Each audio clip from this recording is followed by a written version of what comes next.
Iya na ang mga dagkong balita sa Balitang Bisda karong Miyerkules.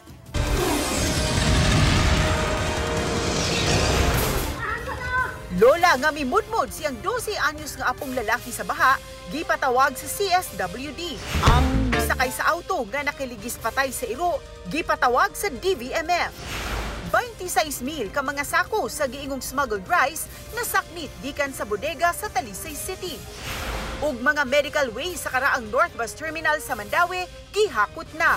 Kini ang GMA Regional TV, Balitang Bisdak. Mayong hapon, ako si Cecil Kibod Castro.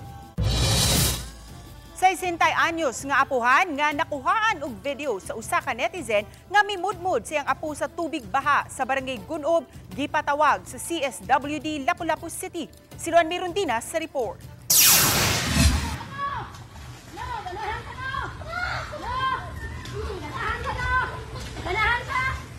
Ani og libuan ka mga reaksyon ug comments kining gihimong pagmudmud sa usa ka senior citizen sa batang lalaki sa tubig baha.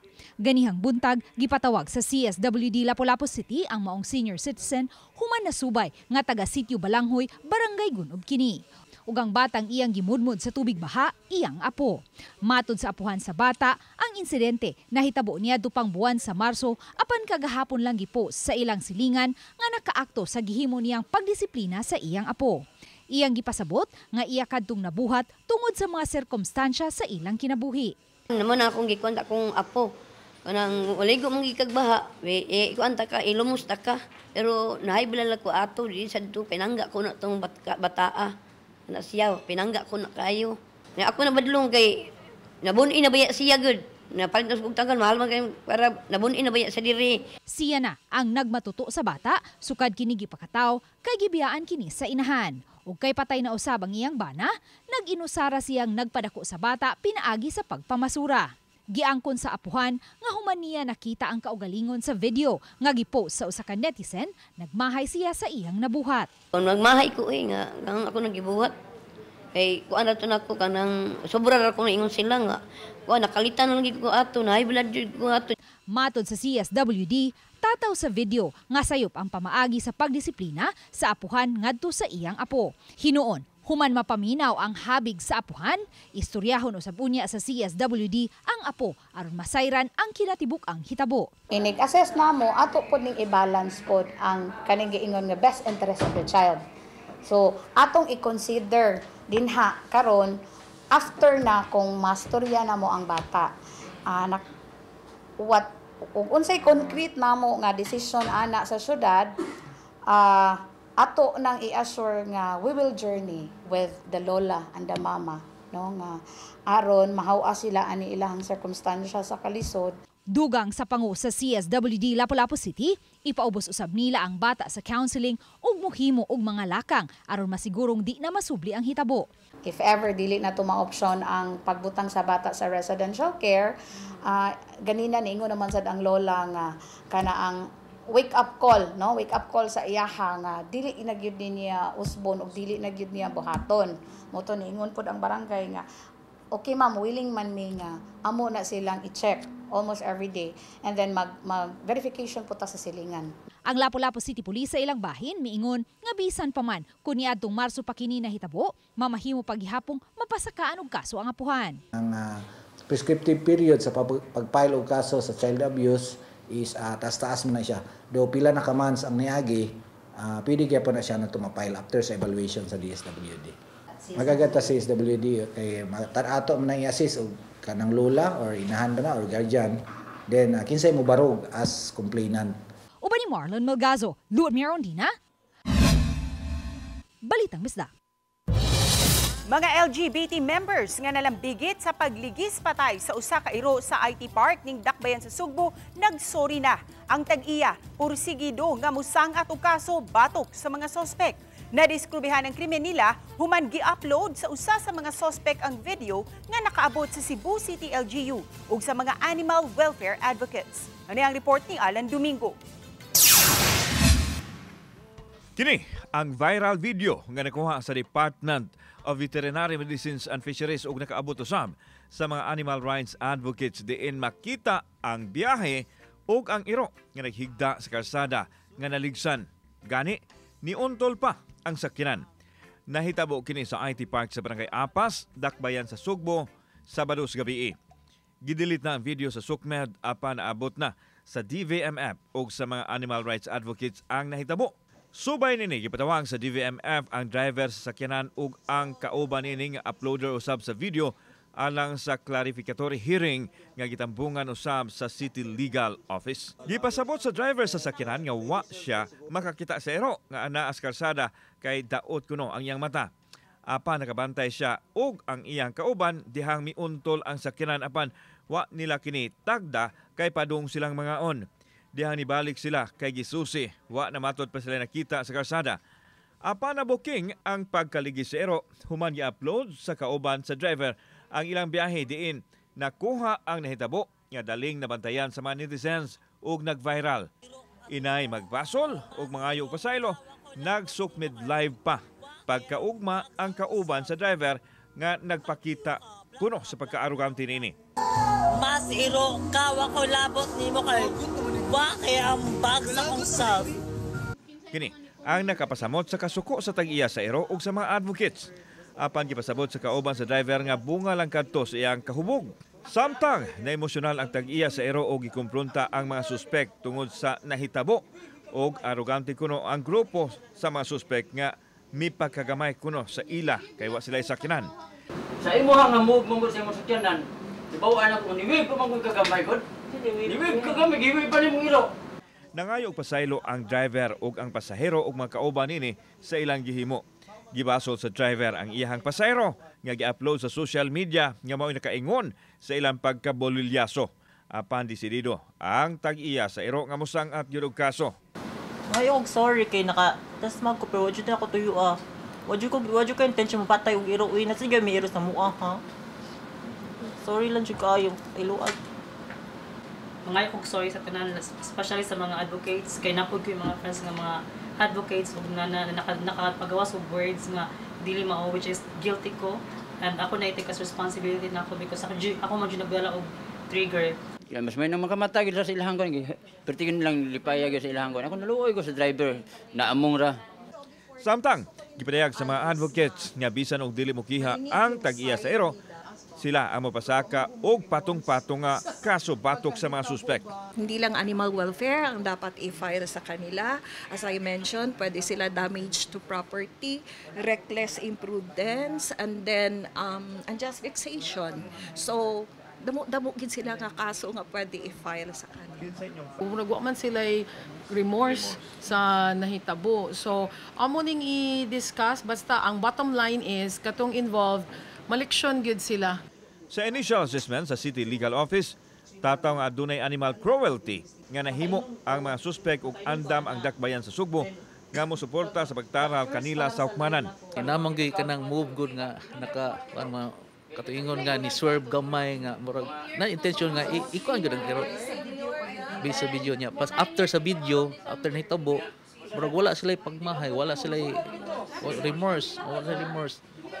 Ang Dakbayan sa Sugbo gibansagan nga second most pet-friendly city in Asia. O karon gipaningkamutan nila nga mag-level up di lang sa Asia kundi sa tibuok kalibutan. Busa ilahang gingusgan karon ang paghatag og pagtagad sa katungod sa mga hayop o pagpanalipod gikan sa mga pagpangabuso. Gihimugatan sa CityVet ang humane treatment sa mga hayop o sa samang higayon ang mga tao nga i-post pa sa social media ang gihimong pagpasipa sa mga hayop nga wa man gani pagbasol. Mga hilason, hinay-hinay na mo mga hilason. Gamito ninyo sa sakto. Matabang pa mo sa amuha. Para kita kang naiiro diha nga kiang-kiang mo tawag mo. I-message sa amo nga, uy na ay nakitaan diring kiang-kiang nga iro. Kaya aron tabangan nato ang maong iro. Dili kay nagkiang-kiang, imo pag yung ligsan. Gidugang sa mga advocates ug sa LGU nga hinumduman kanunay nga dunay balaod nga nagproteher sa mga hayop ug kadtong molapas masilutan. Kauban si Godfrey Relian, ako si Alan Domingo. Balitang Bisdak.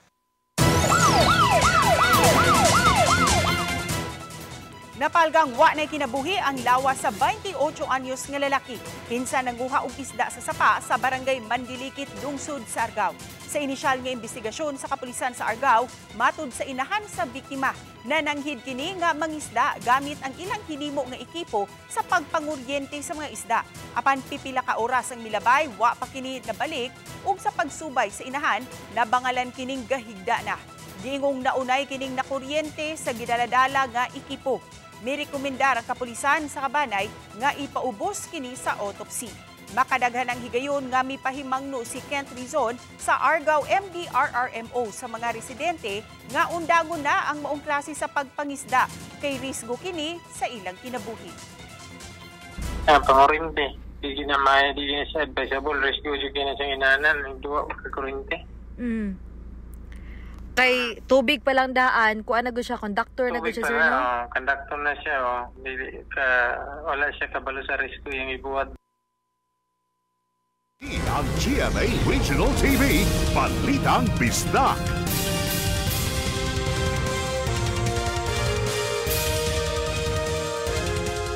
Kini ang GMA Regional TV, Balitang Bisdak.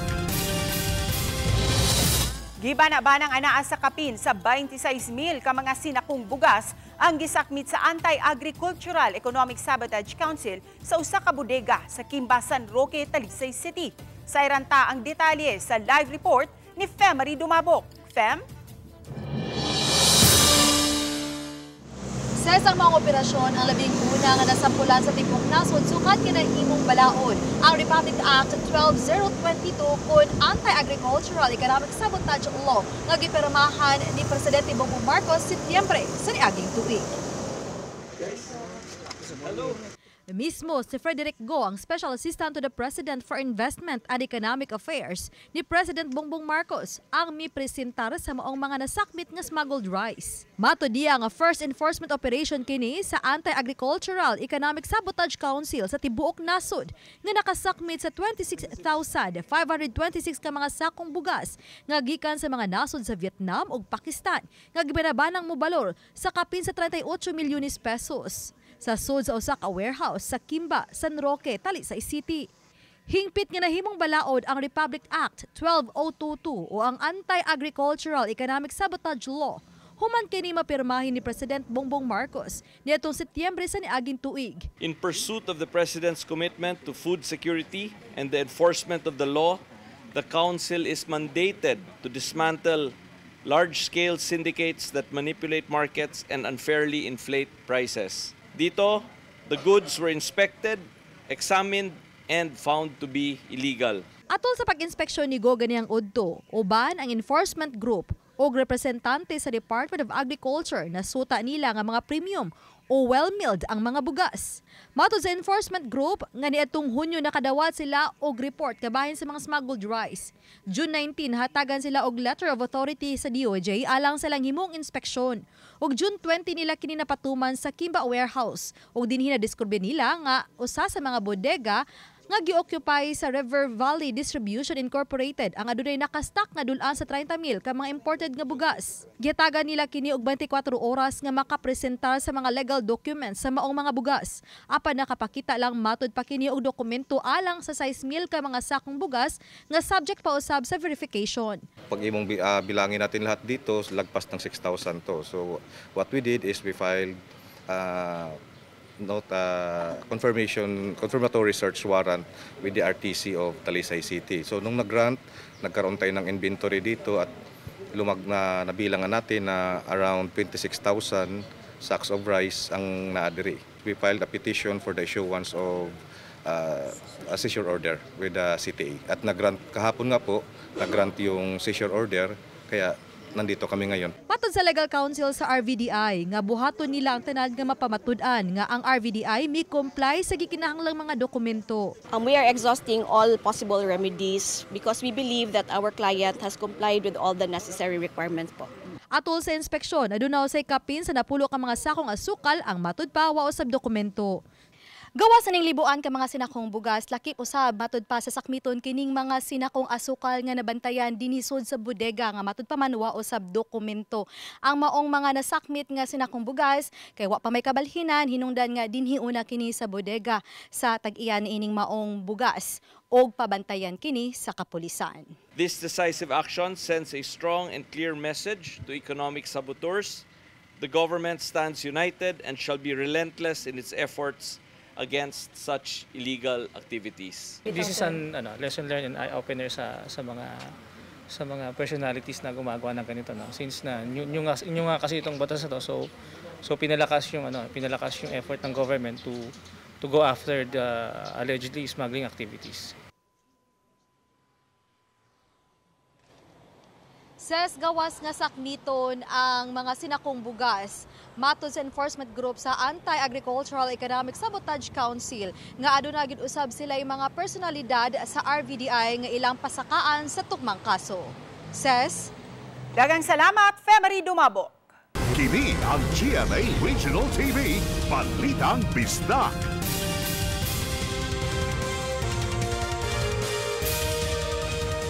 Kini ang GMA Regional TV, Balitang Bisdak. Kakuwangan sa classroom na sinati sa Pawing National High School sa Palo, Leyte. Human masunog ang duha ka classroom ug faculty room niini. Si Luan Merundina sa report.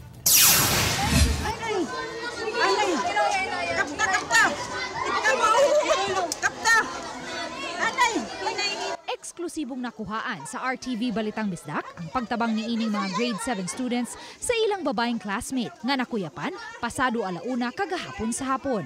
Matod sa pipila ka mga magtutudlo sa naasong tunghaan, dili kini ang unang higayon nga may mga tinunan silang nakuyapan, ilabi na sa mga grade 7 students. Nunod sa nagsaka nga enrollment sa maong tunghaan ug sa netabong pagkasunog sa usa ka classroom sa grade 7 niadtong Hunyo 18 sa alas 8 sa gabi, giapod-apod ang mga estudyante sa section nga naapektuhan sa sunog ngadto sa upat pa kalay mga section sa grade 7. Hinungdan nga wa na matuman ang standard unta nga student population matag classroom 40 ngadto sa 45. Karon nahimo ng tag 58 ngadto sa 59 ang mga estudyante sa upat ka mga nahabiling section sa grade 7. Kini ang grade 7 Acacia. Sa pagkakaroon moabot na sa 59 ang mga tinunan karon dinhi. Ug bisan pa man ug niabot na sa unom ang mga ceiling fan dinhi, hilabihan gihapon kaayong kaalimuot ug mabatyagan gayud nimo ang kainit tungod kay pipila lang ang mga bintana dinhi. Hinungdan nga usa sa ilang mga estudyante ang nakuyapan. Ug kay way kaugalingong klinik ang maong tunghaan, ang mga magtutudlo na ug ang mga classmates ang nagtinabangay paghatag og first aid sa estudyanteng nakuyapan sa wala pa nila kinidad ang adto sa hospital. Sa pigasbahin, ang mga estudyante usab sa grade 9 kansang classroom lakip usab sa nasunog gipahimutang lang una sa ilang computer lab.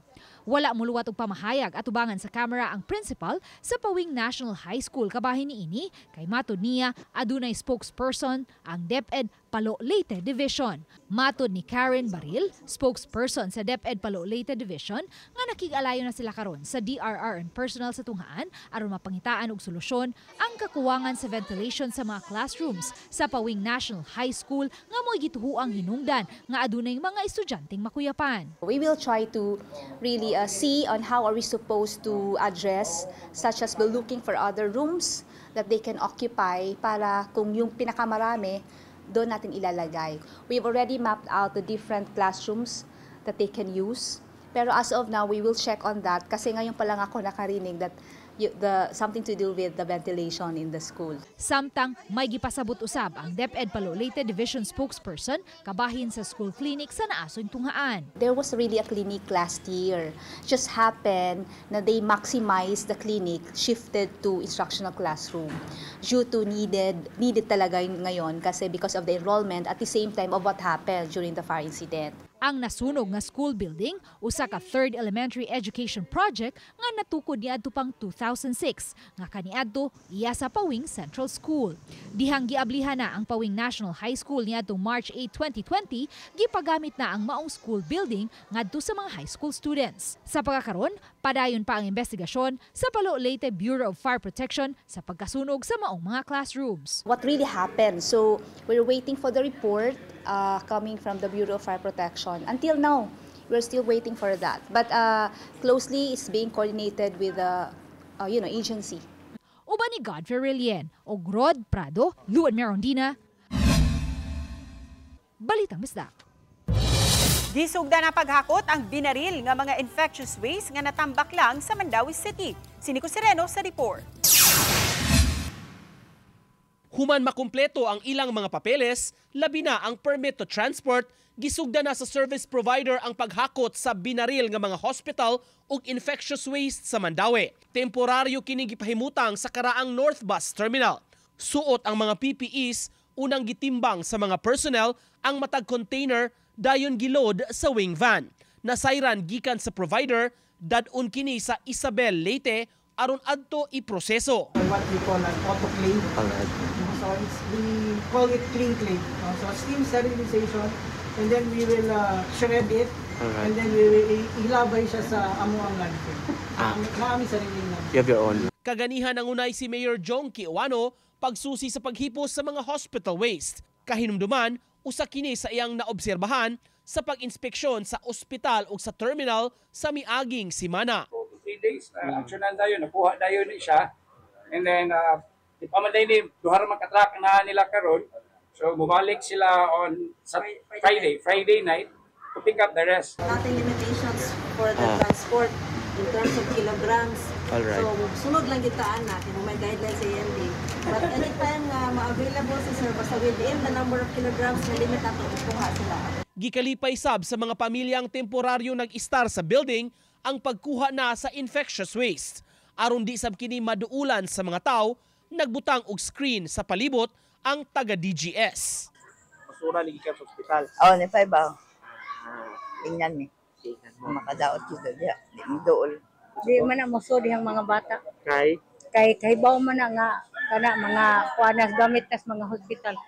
Basura di gyud na diha ra nakakabang mga bata. Unahon usa sa contractor ang paghipos sa natambak diha sa terminal gikan sa City Health ug sa mga barangay health centers. Isunod ang natambak usab nga mga hospital waste gikan sa Mandawi City Hospital. The coordination of both hospital and M-Centro and the city government will make sure na hindi na ito masustore na ganun katagal like before. It took almost a year. Nico Sereno, Balitang Bisdak. Sa lalawigan sa Leyte, gipaubos sa kinalit nga drug test ang mga empleyado sa lungsod sa Albuera. Gimando o gipangunayan kini sa ilang bag-ong mayor nga si Roland Kerwin Espinosa. Sinico Sereno sa report. Human sa ilang Monday flag racing ceremony, gisurpresa ang mga empleyado sa lungsod sa Albuera, Leyte pagpahigayon og drug testing. Gisecure ang lugar aron masiguro ang tanan makahatag og urine sample ug mapatest sila. Nangunay sa drug test si Mayor Kerwin Espinosa, Vice Mayor Mariel Espinosa ug mga konsihales nga mipaubos usab sa testing. Ang drug test nasubay sa executive order nga gipagawas sa mayor. Sa among mayor nga kanang priority program gid niya ang peace and order, so part ini is ang anti-illegal drug program, so mo niya gi-make sure nga gawa sa LGU Albuera drug free, niya make sure nga kanang drug-free workplace po ang LGU. Sa nahitabong drug testing, tulo ang nagpositibo ug ipaubos unta sa confirmatory test. Since sila na mismo ni refuse to conduct a confirmatory test sa kanang accredited na hospital, kanang wala na sila ni dayon kay anyway ni-accept lang po sila nga tinuod jud nga nagamit sila. Dunay sanctions ang LGU sa mga mapamatud-ang positibo. Samtang matud ni Tamse, dunay wala nakatunga sa flag racing ug testing kay naka-leave ug mibiyahe. Apan ipaubos gihapon sila sa random drug test sa umaabot. Dunay 360 ka mga kawani ang lungsod sa Albuera. Nico Sereno, Balitang Bisdak. Napalgan ang usa ka 1,000 pound nga vintage bomb sa compound sa Commission on Audit sa MJ Cuenco Avenue, corner V Soto Street sa Barangay Tinago ning Dakbayan sa Sugbo. Gingong nakautan kini sa backhoe nga adunay gitrabaho sa dapit. Gisecure dayon sa kapulisan ang dapit ug samtang ang nakautan nga vintage bomb gitugyan ngadto sa explosive ordnance disposal. Agri-fair gibuksan sa Mandawi City subay niining kasaulugan sa Nutrition Month.